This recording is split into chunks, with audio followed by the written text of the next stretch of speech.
tourist attraction. We don't have the streets. You can do streetscapes right now, but the streetscapes project's is not going to open up our lines to take on such a heavy population of people that are coming here for tourist purposes. We don't have the hoteling. Like the hotel situation isn't set up for it. We got like one bed and breakfast, and it's the Lizzie Borden house. Right.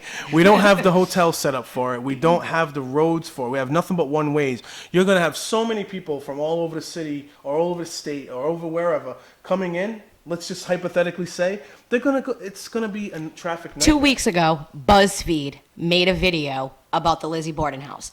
2 gentlemen from BuzzFeed came to Fall River and spent time at the Lizzie Borden house. BuzzFeed. Nothing. Like, you know what I mean? It's a juxtaposition when your own politics, like locally we're not talking about it, but yet all over the internet, you can go and read stories about different things, you know? Yeah. I don't know. It's just me, but people don't want to be remembered for the creepy stuff that's happened. But listen, we're not getting anywhere with all the beautiful stuff. The waterfront has never brought people down. Right. And when it has, it became too expensive for them to continue on with the program, so they stop it. Yep. Oh, there it is. Okay. So this was almost 30 years ago. How's tourism worked out since? Yep. I just don't. I think that we have other opportunities to make Fall River into something that we can. It's be proud never of. going to be anything if we don't take care of our people first. We need to be happy where we live, walk outside, and love where we live before other people want to come in. Yeah, and it's not. I don't know if Fall River has embraced the diversity as much as it needs to, because the diversity is happening. It's happening. And that to me would be wonderful to explore, because how great would it be? Just our food, and I always go back to the food we have in Fall River because it's so amazing. Just our food is different ethnicities. Yep. Just the food the culture that we have here, it would be so welcoming to people on the outside. I am strongly considering going to Calderas tomorrow. Yeah. Strongly considering it strongly. But yeah, I like everything about Fall River. When I grew up, there was racism that came my way, but I'm not gonna act like it didn't come my way, and I'm definitely not going to ignore what goes on today as far as it goes too, because it still exists today. But the world has had, especially America, has had racial tension in it, since its beginnings. So we can navigate through that. And still enjoy the life we live in the environment that we grew up in. So when I drive by Maple Gardens, I think about those times when I hung out with you, Nikki. Not really. We didn't hang out much, No. but I hung out with your brother. I hung out with your cousins. You know what I mean? All the time, like every day, pretty much after school. After I went to Laurel Lake, we just walk right across the street. We go to Guimond's.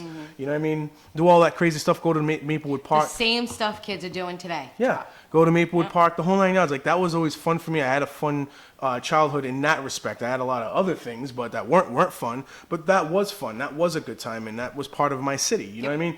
And that's the kind of city that I remember and like and appreciate. So, when I got involved in trying to do this kind of thing, city council, all this other stuff, I wanted to try to just kind of preserve what I like about the city.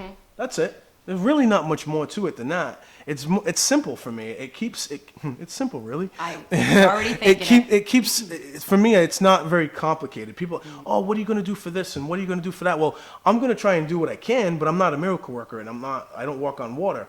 And I may make mistakes. You know what I mean? Like, it's going to happen, but what my efforts are is not personal. It's not like I'm trying to gain something out of this. I just want to make a better city and make it fun.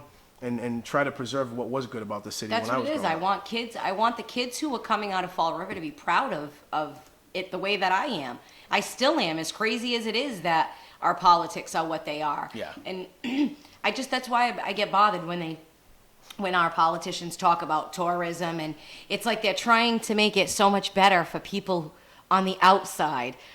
Meanwhile, they're ignoring everybody on the inside. Like, and that's not cool to me. So. Yeah. When I see a video that was made 30 years ago, it solidifies my point. Like, this is the point that I'm trying to make. And that video, 30 years ago, that was the bee's knees of the video. You know what I mean? The video was pretty awesome. But it talks about the Regency Hotel, the Regency Theater, excuse me, nothing. It certain things, and it's just nothing, so. Somebody, I put a quote up last night. Wise people are in want of nothing and yet need many things. On the other hand, nothing is needed by fools, for they do not understand how to use anything, but are in want of everything. And then my... William Monis, can we please do something about these people standing on our corners? It says corners, but I understood what he meant. Corners saying they're homeless, begging for money. They're not homeless. I know for a fact. And the guy at the corner. Now, there are laws out there that protect. Are there supposed laws? to be. I think people should probably check into the laws, and they'd be surprised. No. I'm pretty sure New Bedford passed some things, too. Maybe that's New Bedford. Oh. We're No, yeah, not in city. I was thinking more We're in like Fall River. statewide. But if there is, then somebody's going to say that. To just say that just sounds like he just doesn't like to see that on the corner. Right. You know what?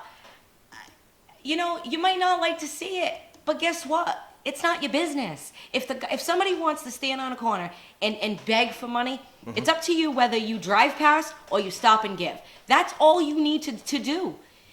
Why is it so bothersome to this person that we need to do something it's just about it? how things look. It's, you know what I mean? So what? Let him stand on the corner with a damn sign if he wants to.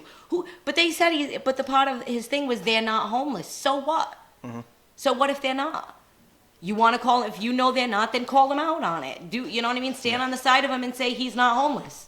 The government can't be in charge of every single thing that goes on. But it's like people want them to be in charge of the craziest things. Like, there's so much more important things to worry about than the guy that's not homeless who's pretending to be on the corner asking for money. Dude, drive by him.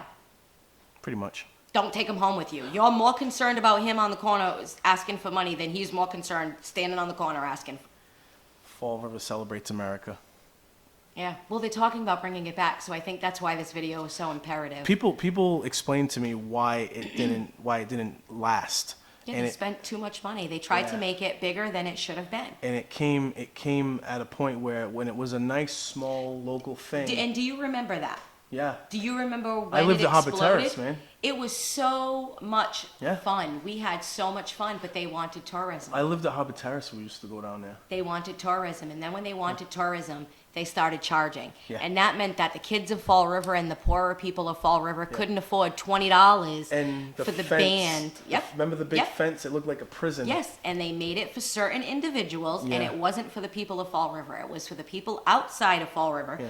to come in and Because watch the fireworks. maximizing profits became more important. Listen, than, all you politicians that are listening, right? One big question, especially the guy, Joe Camara, Linda, you guys have been around for a long time, right? Why the hell do we have the fireworks down at the Battleship? It's so much smaller down there than it was at Kennedy Park. So when they do things like that, stop the fireworks from Kennedy Park, which is huge, Right. it's gigantic, right? And plenty of parking. Plenty of parking, Yeah. very easy to walk to, even Yep. from the north end, because they could drive to a certain area, park, and then Yep. walk the rest of the way. Enough of sitting space. When I was a kid, there were blanket to blanket it was to like blanket, it was like a party out there. Like all everyone, the way up, and yeah. people would be there Everyone would meet all everybody, day. and yeah. And you'd have cookouts. You could Yeah. cook on a grill. You could. You didn't Now need to it's promote down it. at the Yeah. Battleship. Yeah. I haven't been ever while it's been down there because it's so tiny. Yeah. I can't see squishing everybody in And the parking is awful down to there. such a small area, Yeah. right off the highway. Yeah. Are you crazy? You're creating a traffic jam like no The other. parking Wait. is awful down there. Well, that's part of the reason why I enjoyed clearing out that space at Turner Park, because at Turner Park you have now, if you ever go down there, you can see the entire waterfront right from the basketball court. Yep. You can set up places all along there. Parking is still going to be a nightmare down there, but if people can walk down there, and I plan on going down there myself and seeing it from Turner Park this time around, it's going to be fun. Yeah, But, that'll be nice. Yeah. There's a few spots that you can watch it, but it's a shame that it's not at a place that is family friendly. And they can claim that the Battleship is friendly for families, but it's too small. Yep. It's too small. There's not enough of sitting space. People are in your way. You got the water right there, which is it's beautiful. Make no mistake, it's gorgeous down there. But it's better from Kennedy Park. Those are the things that I think they do to drive out the people of Fall River. Yeah. We are approaching the final leg of this. Sorry. Your friend should be coming up soon. Driving up. Yep. I just want to say that at BCC, I could not talk about my city council stuff, so I didn't talk about city council stuff. But now that I'm running this podcast out of my apartment, and I can do this on YouTube, I'm just going to mention that I am going to have a party next week at the Dunny Saloon. Are you? It's a Meet the Candidate party. We're going to put together a flyer for it very soon and pass it around, and I will have my signs, my stickers, my cards, all that stuff. I'll have a little bit of food available to people, but you got to pay for your own drinks. That's pretty much it. That's pretty much You it. have a little bit of food. Is it like a first come, first serve kind of thing? I'm not sure. We'll see. We'll figure it out. I mean, I don't anticipate being hundreds of people going to Dunny's, but if we clear out that line, and I'll pay for another Sprite if it's available. I don't see why not. Yep. Nice. It's not a fundraiser. We are still not doing fundraising. Not taking no money from anybody, but please show up and show some support. Thank you. All right, everybody. Have a great day. And we are done. You want to say goodbye? We out. We out.